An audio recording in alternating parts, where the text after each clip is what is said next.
Hello, I'm Craig Davies, the CISO at Gathered. In this HelpNet security video, I'll discuss cybersecurity best practices as M&A deals surge.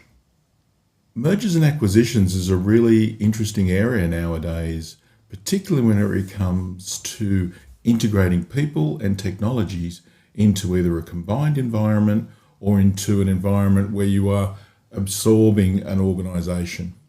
They're large, complex deals, and the businesses generally expect a range of efficiencies to come from this work.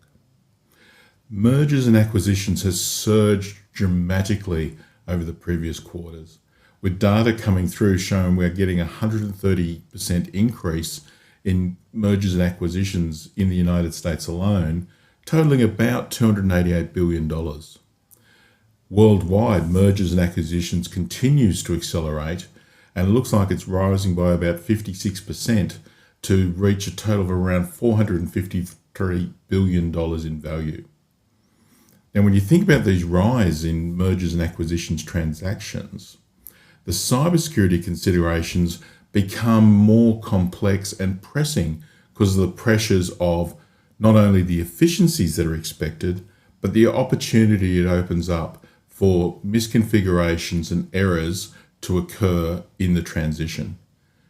Integrating these disparate systems during these mergers and acquisitions open up potential vulnerabilities that pose significant risks to the success of that merger and acquisition, and let alone the security of the data that's been entrusted to those organisations.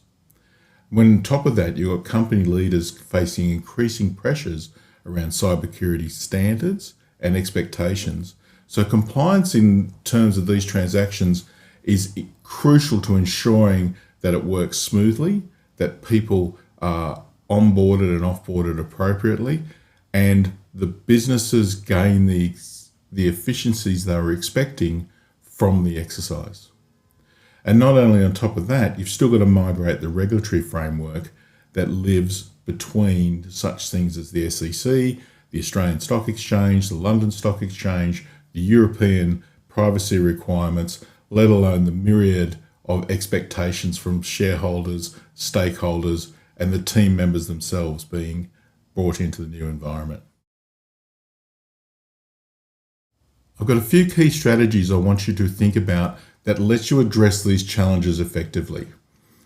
You got to look at some of the basics that you think should be easy to do, but they never quite work. So we want to think about early due diligence and risk assessment. How do you conduct those thorough risk assessments and those cybersecurity audits to help you identify these potential vulnerabilities and the areas of concern? How do you map these things across the organisation, both in the current state and in the to-be state? By addressing these cybersecurity risks very early in the process, you can mitigate those threats and ensure that you're facing a much smoother integration process. I've been doing mergers and acquisitions across a range of organisations for many years, and the number one thing that always hurts you all the time, thinking it's going to be easier than it is, or they just take forever, they never end.